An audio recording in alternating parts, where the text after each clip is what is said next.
That was exhausting. I need a beer. Another fucking podcast. All the behind the scenes bullshit you didn't know you needed to know. Hello, everybody. Welcome back to another fucking podcast. I'm Maddie. I'm here with country artist and a new friend as of today. This is Miggs. Welcome. Thanks for being here. Howdy, friend. How you doing today? Good. I'm excited to have you. We connected briefly through social media, and it's pretty cool, like, people you don't know in the world, but you have mutual friends and mutual connections through the music industry.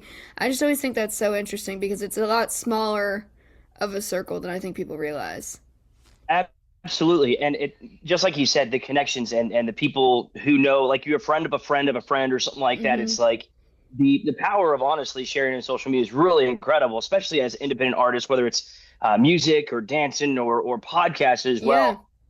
Just ways to connect. And it's even cool as an artist myself, as country person, not everyone is as a different genre as podcaster, like want to have a country guy or a rap person, but everyone seems to be like, dude, let's do it. Let's collaborate because at the end of the day, it makes the world go round and you have these interesting conversations with people and you never know who you're going to meet for the greatest reason possible.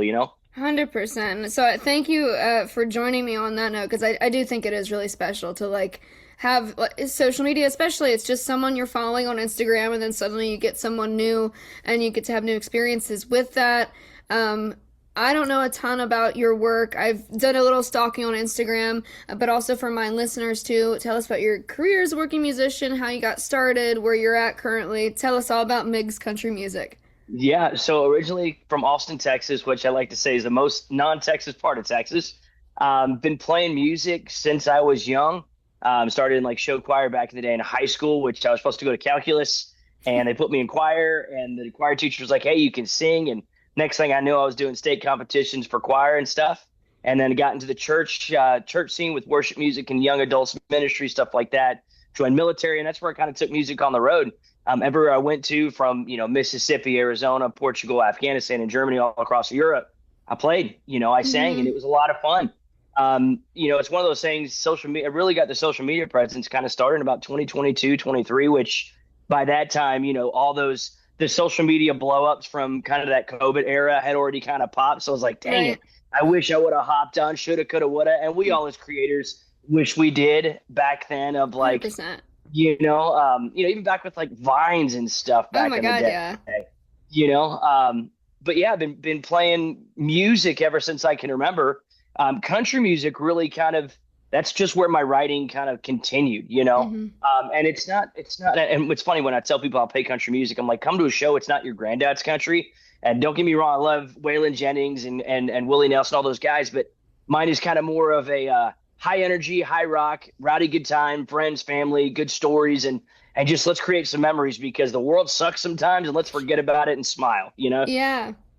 I dig So That's cool, and thank you for sharing that.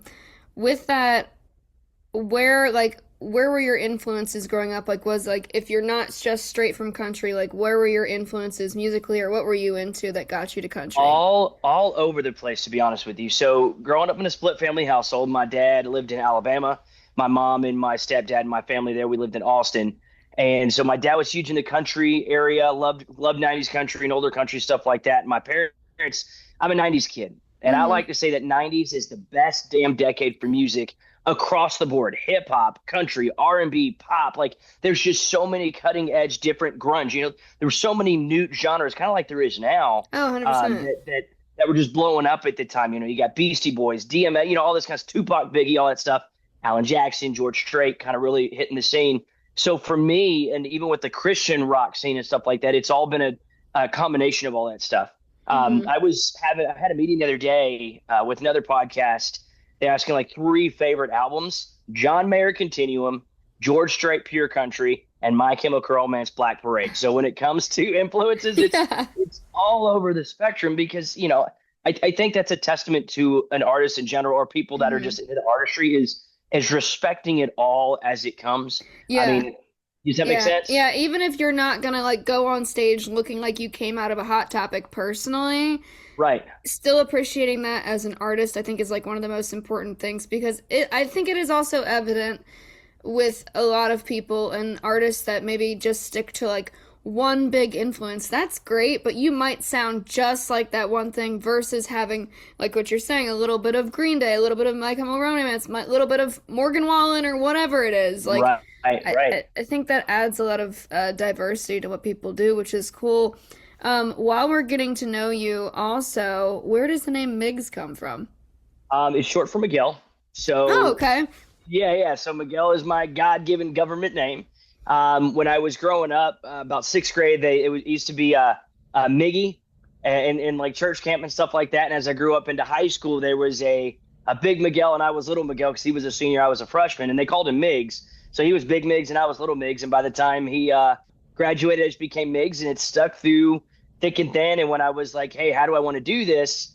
Something to stand out literally differently. Miguel Rangel's got a decent ring to it, but Miggs just Hmm. kind of worked, with that single Yeah. line of like, all right, I get it. So it's Yeah. pretty cool. And the like one name thing is always kind of iconic in the music world, so It's fun. I dig Fun it. thing. Yeah. Yeah, It's because funny because like I don't even know Zendaya's last name. What is her last name? I don't think anyone in the world knows at this point. But yeah, I think Right. that's cool. That's interesting. I didn't know that. Yeah. You talked about this a little bit in introducing yourself, but how has your work in the Air Force as an Air Force veteran impacted your music, or even just how you navigate the music scene today? I think it's just embrace the suck.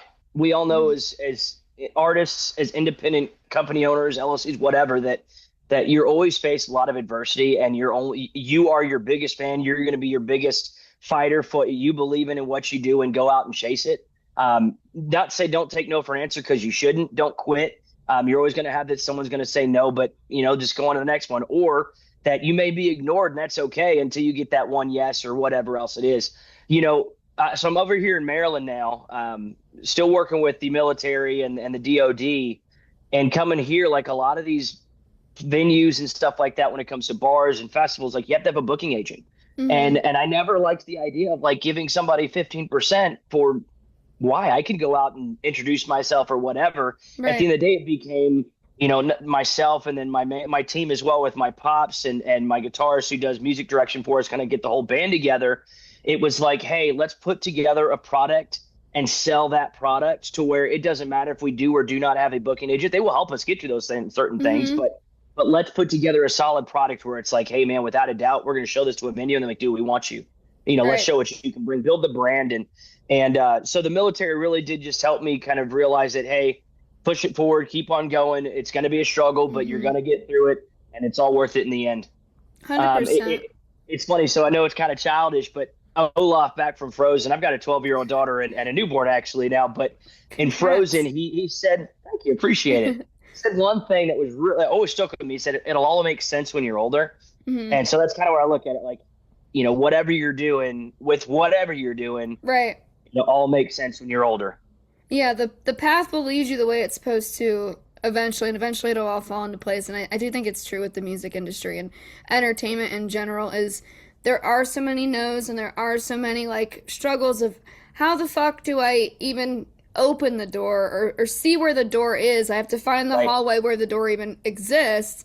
Yep. But like this connection right now, it's so interesting, which I appreciate with social media, is that we now are able to like talk to other artists and people without the barrier of the rest of the music industry and the barricades and the doors and the locks and just hey, we're gonna Yeah. collaborate, we're gonna fucking make it happen. So I appreciate that, which is just cool as shit. But while I'm asking you all these questions, I did a lot of just little digging and things. Yeah, go ahead. Texas raised and Maryland based. How does that, whether, you said country and you said MCR and all these different influences, but how does that impact your musical sound, especially like country wise? Of So Maryland and honestly, Texas are both country, but how does it, yeah. it doesn't. I think what it does is it kind of gives me a little bit more of like, hey, this guy's a Maryland transplant kind of a thing. It's kind of like a foreign shiny object. When I put Mm-hmm. on the cowboy hat that I usually wear, or whatever else, or like this guy's not from Maryland, and we do have country guys out there that put on a cowboy hat that live in Dundalk and all of a sudden have a country thick ass accent. I'm like, where did that come from? Yeah. But so it's like when I'm up there and doing my thing, it's just who I am. If you look through my social media, if you look through my background and followed me, or we've been friends for a long time, I've always just be who I am. What you're seeing up there, the songs and songs that I play and write, it's just my life. And it's a good thing. I think it really does help, like, cross domain the bridges of just music industry, and realizing that when I got here to Maryland in 2020 and really got started from music here, I didn't realize there was a lot of country, and I didn't realize there was a lot of music venues. And it's quite crazy and amazing how much music there is from different genres. And we talk about social media and cross-platform and collaborating with other artists. Joey Harcum, Bond and Bentley, these guys really helped me get my started, like where I was opening up for them when I was first getting started. And now we're playing together in different things like that at different festivals of very similar crowds, because that's just what happens when you put your best foot forward and you're a good person and a good human to other people, like, things will work out. And I love to do that same thing with everybody else. When there's younger artists coming in and say, how did you do what you do? I was like, I'll tell you what, there's no roadmap, but here's the shit that I threw at the wall, and this is what stuck. And I will tell you anything that you want to hear. You have the questions, ask me. I'm not here to gatekeep. There's plenty of food at the table and plenty of avenues. At the end of the day, as an artist, it's your business and your business only. And so treat it as a professional business, and not just like you're another artist going into a bar or venue or whatever and let them kick you around and treat you like crap. Because at the end of the day, there's always going to be someone that's going to play for a cheaper gig or whatever else. But, it's just because you can. But, coming from Texas, being in Maryland, traveling all around, it just really helps create more of my backing story of who I am, and the experience that I've had and what brings me here to who I am today. Yeah, I think that's interesting. It's an interesting point. I'm also one of those people I've lived a little bit all over the country, and it is interesting. Like, now I'm in Ocean City, Maryland, and it is interesting, like, you have a totally different perspective on things, and you're still learning from those people and that scene. Like, I also, Joey Harcum, Bond and Bentley, Bumpin' Uglies, Ballyhoo, like that whole scene. I've gotten to know all those guys and that little bubble of music that also happens to know, a bubble I know in Chicago or a bubble I know wherever. And it is just really interesting being able to bring, like, a different area to somewhere else and have that perspective as well, because I'm sure that gives you just a whole other lens to look through. It really does. It really does. And I'm very fortunate to have made the friends and connections that I have. I will never take that for granted. I think that's something that everyone should never take for granted. It's easy to take for granted or forget kind of where you come from when you get, 100 fans and 200 fans and 1,000 fans, that you can kind of get lost in the rustle and bustle, not meaning to. Just, it's all coming at you pretty quickly. And we all know that trends are minimal, and if you're on a wave, ride it for as long as you can and try to figure out ways to keep it going, because it does leave. But yeah, it's just being able to collaborate with other artists from genres and stuff like that. I still talk to Joey and the Harvard Boys about trying to do some kind of like collaboration to a song. I know, like, Joey and and Ballyhoo and the Bumpin' Uglies did a song earlier this summer, was absolutely a banger, and I'm like, man, guys, I want to do that too. And bring, my fan base to you guys and vice versa. Right. Just because I think as our generation, as millennials, and as we get younger, everyone just loves the idea of unity and bringing people together through music. And again, not everyone's music is for everybody, but at the same time, we do love, everyone loves to smile. Yeah. And have a good time and escape reality and wherever the world is right now, and all the fucked up ways of the world right now. Fucking exactly. Exactly. And on to the music specifically. You've got a new single out August 14th, I believe. Tell us about the single. What's coming next in the Hometown Feeling. So this is going to be my 5th single of this year, and my goal has always been to release as much music as I can throughout the year. So I started releasing music back in 2024. Did 3 songs in 24, then 5 songs last year, and then I did 5 songs this year. I've got 6 songs slated for next year, and then I take a lot of these and make acoustic versions out of it, again, to get to a new genre or a new audience, because, I personally loved when, like, Hawthorne Heights and Cody and Canberra did, like, acoustic versions of their full studio stuff. Like, it was like, man, I really loved more of that than I did the actual full song. So it was really cool to get that difference. But this new song, Hometown Feeling, is for anyone that's ever left home and just chasing a dream, whether it's a career or music or whatever else, and home just seems to keep calling you back. You Hmm. miss the little things of just going to the grocery store down the street in the HEBs in Texas, or going to the local bar where everybody knows your name because you grew up in a small town. I mean, hell, Ocean City, Maryland, still small. Like you said, even the music community, as big as it is, it's still small. Hmm.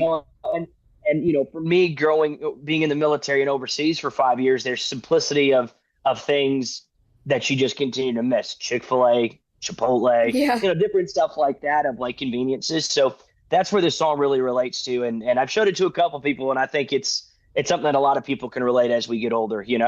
That's awesome. I totally agree with that. I think it's that nostalgia, whether you've lived somewhere your whole life or just that feeling Hmm. is always going to resonate with people.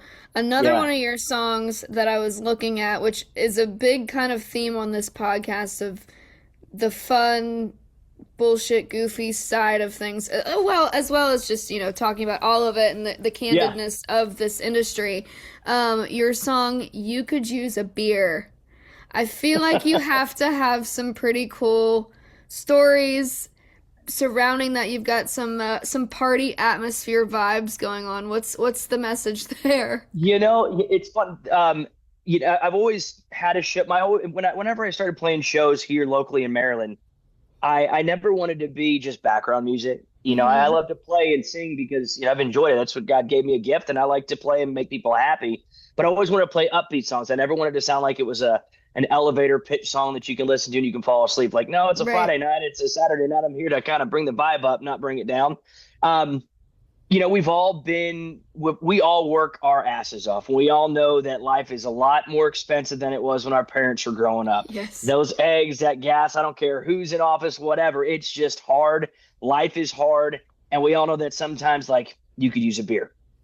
Even in Afghanistan where liquor or alcohol wasn't involved, like we get done from a mission or whatever else. And it's like, man, that was exhausting. I need a beer. Yeah. And so last year, when I was going through a lot of stuff, like it was just one of those expressions, and that's how I like to write my songs is through hooks. Is like you could use a beer, and I'm like, all right, let's ride off of that. And this Hmm. whole song for that song is like the girl that's the boss bitch and just going after it and doing everything. And like, you know what? Who loves that glass of red wine? But she's just running on caffeine and fumes. The red's not going to do. She just needs a beer. She needs to let loose with her girls. Same thing with the blue collar dude out in the farm working. The truck won't start. It's just, I mean, it's a typical kind of country song, but it's just another one of those things. Like, man, I can vibe with this. Yeah. So it Yeah. really did. It really worked. Well, and that's, I think, something that I appreciate about country music sometimes. Of course, there is deepness in all sorts of different genres of music, but something about country, for me specifically, is that idea of like we can just have fun, and music can just be about having fun and Yeah. letting loose and not thinking about all the bullshit and all the other things. So Yep. that's cool. I appreciate that. Thank you. Would you rather questions? So I do a few Yeah. of these because I like making people make decisions. So we're gonna do a Okay. few would you rather's. Would you rather party in Texas bars or Maryland bars? Maryland bars. And the Why? reason is Maryland has people laugh and say, why the hell did you go to Maryland and not back to Texas or Florida, wherever? Why? Mm, And I tell them, like I said, come with me, come to Pasadena, and let me show you what this area is about right off the Chesapeake.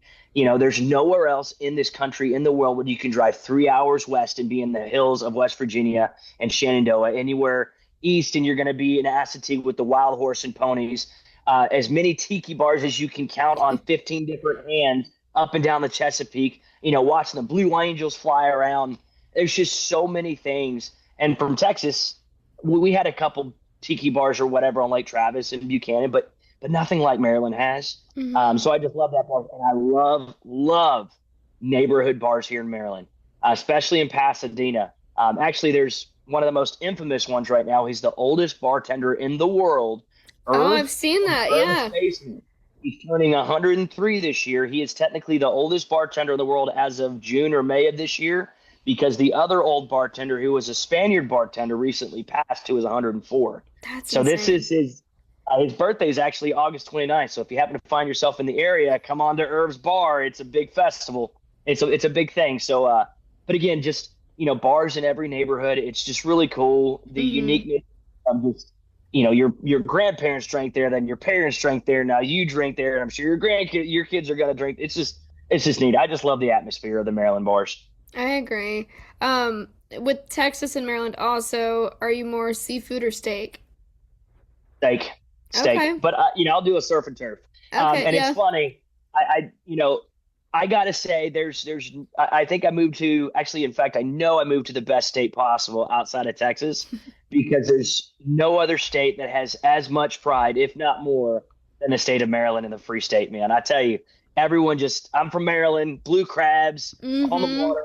Like it's just a vibe. Where Yeah. Texas, it's southern, it's charm, it's wide open spaces. Same thing with Maryland. Outside of Annapolis, Baltimore, and Frederick, everything's pretty small town. Yeah, yeah, it is interesting, and I think that is a cool point that both Texas and Maryland kind of have that like pride in whatever it is that they're known for. Yeah, Would you rather always be on the road or always be in the studio?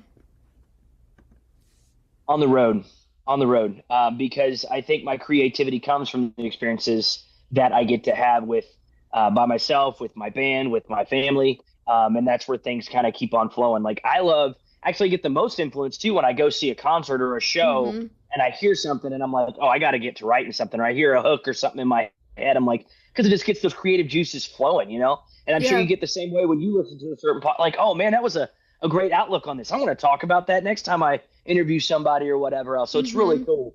Um, I love being in the studio though, but at the same time, I feel like once I do my part and I play, I write my song, I've sang my vocals, I've laid down my guitar parts. I'm like, all right, band, you go do the rest of it for me, and I'm gonna go out there and do the rest of that and start sharing this out because as independent artists, we have to share as much as we can, how we can, and even the algorithms change now between Instagram, TikTok, and Facebook Mm-hmm. that it's no longer the same ways it used to be 6 months ago, and so numbers are dropping, different things. So you have to find ways to be a content creator Yeah. and find ways to trend in the most cringiest ways possible. But you do. Yeah, yeah, it keeps us afloat at some point. Yeah. Would you rather play festivals or dive bars? Oh, that's hard. I know we That's kind of talked about the hard. dive bar a little bit, but All right. I think it's gonna have to be a 50-50 yeah. because on the one hand, I play, playing festivals. Not a lot of people know your music, but it's a chance to get new Hmm. fans and bring a new crowd that has never heard you. Last year, I opened up in St. Leonard at Pyro Jam. It's the biggest fireworks festival of the year in the world, and it's three countries. It starts off like 100 and something countries, then it's down to like final three, and it's all for fireworks and pyro Right. techniques. It's really cool. But it was the Justin Taylor band, myself, and then a PA band called First to 11, who's a big YouTube sensation, very awesome band. And, I played a couple of my original songs and I played a couple of country covers and stuff to get people involved because that's what it's all about. And, Right. then people are like, oh, wow, I like your music. And then you pick up a fan or two. But then the dive bars are fun because those are the people that grow with you, you Hmm. know? And I think that's one thing and Harkham and Bond and Bentley will all say the same thing is, building my brand from the Pasadena out and not going straight to Nashville and just being there, coming from Austin, everything's a dime a dozen. I'm a guitar player. Everyone looks like me, Yeah. talks like me, act like me. But when you get to see regular faces, they feel like, and they are a part of it. They grow with you. And I think that's what a lot of my fan base and a lot of our generation really want is that authenticity to know Hmm. people. And it actually kind of gets me disappointed when I go to a venue and I'm like, I go talk to people and they have a great time. And then the reviews are like, when I reach back to the venue, like, man, this guy came and talked to us. Never do we have artists that come and get personal and shake hands and stuff. That was really awesome. Like, man, that sucks because Yeah, that's that's part of how the you thing. grow. Exactly. Yeah. And but at the same time, I understand that not everyone is as personable. Not every Hmm. songwriter or artist is going to be let's talk too because it is exhausting after you're playing up Yeah. there for 90 minutes to 3 hours. But to hone it back in, it's a 50-50. I love the dive bar atmosphere, and we talked about the nostalgia from that hometown feeling song that I have released, but I do love the festival crowd, so it's pretty cool. Yeah. Yeah, that is a little bit of both, I feel. Yeah. Yeah. A few now, same kind of vibe, but rapid fire. Don't think too hard about it. Just first answer that comes to mind. Go with it. Biggest country Okay. music inspiration. George Strait, Okay. Uh, older country. then maybe this might lead into the next one too, but one artist, dead or alive, you'd want to collaborate with. Luke Combs. Oh yeah, he's amazing. I have a story. Again, Oh, go go ahead. ahead. Go ahead. No, go ahead. Yes. Um, actually, Luke Combs or Jason Aldean, one of the two. I just think Luke Combs has done. He's really cool on how his music has adapted from mid 20s. His two albums are very much into Hmm. party and drinking, and then he got to his married phase, and now his father phase, and it kind of adapts with him. He's talked about this on his podcast of how his music is growing with him, but he's like, man, I do want to write some bangers and have some bangers back out there because that's the fun atmosphere. But right now in my life of young kids and singing about that, it's really neat. But then like Jason Aldean, where he is kind of what I mirror a lot of my music off and sound off of is that country rock, southern Hmm. twang kind of sound. Actually, his drummer Rich Redmond has been on these last few singles, and he'll be on the next EP as well, which is really cool because going down to Nashville, even though I don't live there, I go to record my music, I network down there, write down there. I'm part of the Country Music Association, so you really make those networkings and tie those two Hmm. together. But back to it, Luke Combs, Aldean, 50-50. Cool. I'll take Yeah. it. Favorite part of your work as a musician? Um, the validation I get after a show when someone comes up to me and says thank you. Yeah. Um, it's just, whether it's thank you, I needed that, or man, that was a lot of fun, or just I really liked that song. Um, when I see people out, and every artist will say the same, when you get people singing your original songs back to you, and you're just microphones out there and they're Yeah. just singing it, it's just the coolest thing. It's the coolest feeling. Like, man, I wrote that, and everyone else is vibing, and it's cool to see even a song that I may have written for a certain way that I felt can hit someone Hmm. completely different. For instance, Never Far Away, I wrote a song for my daughter when I was deployed, being far away from her in a split household, her mom and I divorced, and being so far away from her is hard. I do what I can to get close to her and be with her all the time, but knowing, hey, daughter, you're never far away. And that Hmm. song has been used multiple times as a father-daughter dance, Oh, in that's a cool. situation of never far away. And so it's like, wow, I never thought about it like that. It was just really cool. That is special. There's a quote from Jack White that reminds me of where he says something about you've made it, and not in the sense of being like elevator background music, but that thing where you're like humming something, and you're like, what the fuck is that? And then it's your song or your Yeah. thing, and that is really special. On the opposite side, not to be a Debbie Downer, what is the least favorite part of your work as a musician? Trying to post to social media, it's exhausting. Yeah. And you've probably seen you've seen it a lot with artists. Wyatt Flores did it. Nate Smith has done it. A lot of these guys have done it of where it's like, hey guys, I need to take a break. I'm mentally exhausted. I've been Hmm. traveling, writing songs, posting social media. It's all a constant work, and we all know that every job has that same thing. We all get tired. It's hard to shut it off. Yeah. And my wife can attest to that of like I need to get better at monetizing my time because one phone call can turn into two, and before you know it, it's 9 o'clock at night because I'm still making phone calls because one. It's like all the questions that get answered, you get another question. So that's the hardest part. Or the most thing I dislike is having to constantly stay engaged when I Yeah. just want to sit back and watch and enjoy. Yeah, and focus on the art so much. Yeah, Yeah, and that's I think every conversation I have with artists, there is something about social media where like it is really cool that we have this tool now where we can make 30-second movies and be super creative, but then there is also like the part of it where you have to, and it's annoying yeah, that it's like reading a book for pleasure versus for your English right, class, you know? exactly, And absolutely.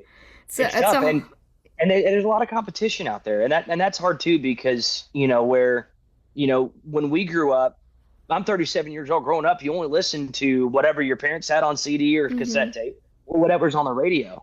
Now there's 50,000 songs a day being released on Spotify. Good artists, bad artists, AI. AI, yeah, So AI artist. Ugh, it's easy to get drowned out by other noise, and 100%. and it's kind of, I guess, internally like, man, you try not to focus on numbers of streams or did it hit, did it not, but you want to feel like, hey, I'm also writing to be validating to somebody else, and I hope my song, or I hope whatever I'm doing helps one person um, smile or puts them in a better place. Right.